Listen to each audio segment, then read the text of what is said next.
नमस्कार, the AIIMS किचनमध्ये आपलं सगळ्यांचं स्वागत आहे. तर आज आपण चिकूची बर्फी बनवणार आहे. सध्या चिकूचा आंब्याबरोबर चिकूचा पण सीझन चालू आहे, रामफळाचा सीझन आहे.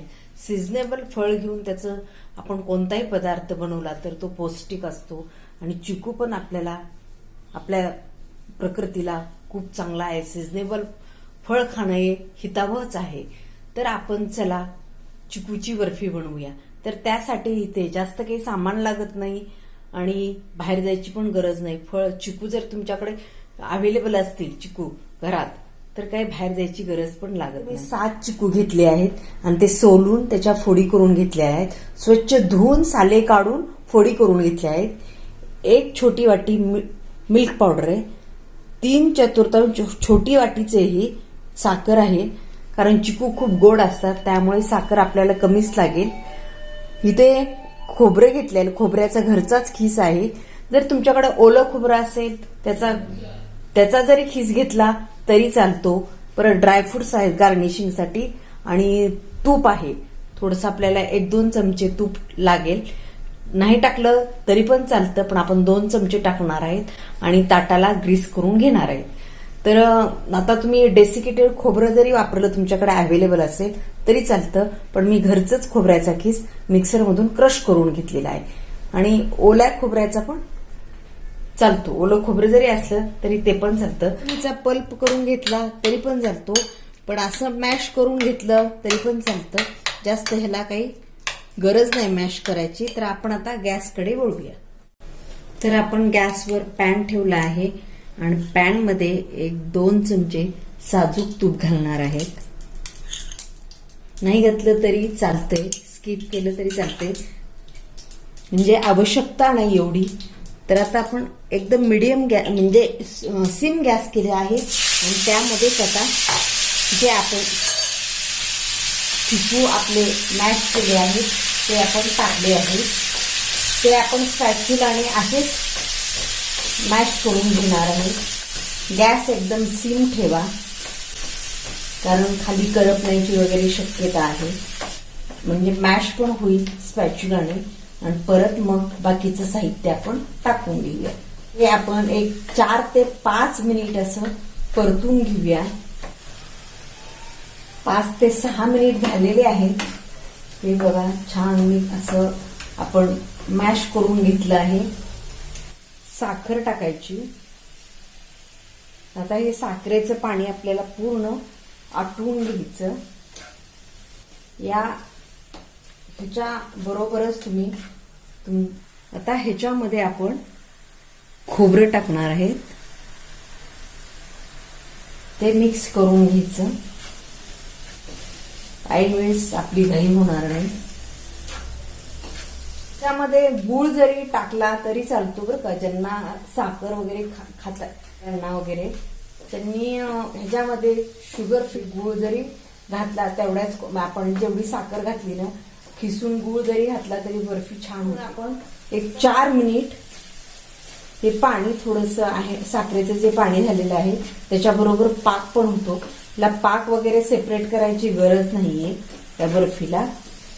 तर ह्याच्या बरोबर असं शिजत जातानाच पाक तयार होतो. तर आता हे 2-4 मिनिट आपण चांगलं असं त्याचं पाणी ना ते सुकवून घेऊया, आटवून घेऊया पाणी. हे बघा 4 ते 5 मिनिट झालेले आहेत. बऱ्यापैकी आता ह्याच्यातलं पाणी आटलेलं आहे, म्हणजे साखरेचं जे पाक झाला होता ते आटलेलं आहे. तर आता ह्या स्टेजवर आपण मिल्क पावडर टाकणार आहे.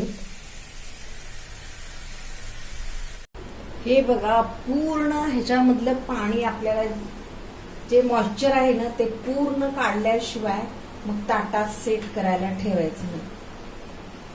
हे बघा, आता पूर्ण ह्याच्यामधलं मॉइश्चर पाणी पाक होतो तो पूर्ण आटलेला आहे. तर आता पूर्ण हे ड्राय झालेलं आहे. ड्राय झाल्याशिवाय ताटामध्ये सेट करायला ठेवू नका. हे बघा, पूर्ण गोळा झालेला आहे एकदम. तर आता आपण हे ताटामध्ये, ग्रीस केलेल्या ताटामध्ये थोडेसे मी ड्रायफ्रुट्स वगैरे मध्ये टाकलेले आहे. आवडत असतील तर टाका, स्किप केलं तरी चालतं. आपण वरून पण गार्निशिंगसाठी परत टाकणार आहे. वेलची पूड, इसेन्स वगैरे टाकायची गरज नाही. बघा पूर्ण ह्याच्यामध्ये बिलकुल मॉइश्चर नाही. हे बघा एकदम जवळून तुम्हाला दाखवते. हे बघा पूर्ण असं ड्राय झालेलं आहे. तर आता आपण ह्या स्टेजवर गॅस बंद करून प्लेटमध्ये, एखाद्या प्लेटमध्ये, ताटामध्ये किंवा तुम्ही बर्फी सेट करणार आहे ते ग्रीस करून घ्या. हे बघा आपण ताटात काढून घेतलेलं आहे आणि आता पूर्ण हे आपण प्रेस करून घेणार आहे आणि ह्याच्यावर गार्निशिंगसाठी आपण पूर्ण अशी सेट करून घे. आता ह्याच्यावर आपण गार्निशिंगसाठी बदाम, पिस्ता, काजूचे काप टाकूया. आणि ही बर्फी जास्त दिवस टिकवत नाही, 1-2 दिवसच राहते. त्यामुळे तुम्ही असं साठवून वगैरे ठेवू नका. टिकाऊ बर्फी नाहीये, लगेच संपून टाका. आणि वाटल्यास तुम्ही फ्रीजमध्ये थंड करून परतच कापून घ्या, कारण व्यवस्थित असं कट होईल. आणि थंड झाल्याशिवाय कट करू नका. हे बघा आपण बदाम, काजूचे काप, वाटल्यास पिस्त्याचे गार्निशिंगसाठी लावलेले आहेत वरतून. तर आता आपण ही बर्फी फ्रीजमध्ये 2 ते 3 तास म्हणजे पूर्ण थंड झाल्याशिवाय कट करायची नाही. आणि ही बर्फी जास्त दिवस टिकत नाही, पण इतकी चविष्ट आणि खूप स्वाद ह्याचा मस्त लागतो. तर तुम्ही अवश्य करून बघा. तर आपण आता हे थंड करून मग ह्याचे काप करून दाखवूया. चिक्कूची बर्फी आपली रेडी झालेली आहे. तर आपण फ्रीजमध्ये ठेवली होती सेट करायला. तर आता ते कट करून घेऊया. आपण पाहिजे त्या शेपमध्ये तुम्ही कट करून घेऊ शकता. आणि मी म्हटलं तुम्हाला ते लगेच फिनिश करायची, 1-2 दिवसात, जास्त दिवस टिकत पण नाहीये. स्क्वेअरमध्ये कट करा, ट्रायंगलमध्ये कट करा, तुम्हाला पाहिजे त्या शेपमध्ये कट करू शकता. तर हे बघा आपण आता कट केलेली आहे. तर आता सर्विंग प्लेटमध्ये काढून घे. हे बघा चिक्कूची बर्फी रेडी झालेली आहे. हे बघा खूप छान झालेली आहे, एकदम अशी चविष्ट झालेली आहे. इस प्रकारे ह्या सीझनमध्ये, चिक्कूच्या सीझनमध्ये बर्फी बनवा. फ्रेश असे घरच्या घरीच बर्फी बनवा आणि त्याचा आस्वाद घ्या. आणि माझी रेसिपी आवडल्यास लाईक करा, इतरांना शेअर करा, कमेंट बॉक्समध्ये त्याच्या प्रतिक्रिया जरूर द्या. तुमच्या फॅमिली मेंबरमध्ये, फ्रेंड सर्कलमध्ये रेसिपी शेअर करा. एम्स किचनला लाईक, शेअर आणि सबस्क्राईब करायला विसरू नका. वेळात वेळ काढून तुम्ही आवडीने असा व्हिडिओ पाहिल्याबद्दल मनापासून थँक्यू.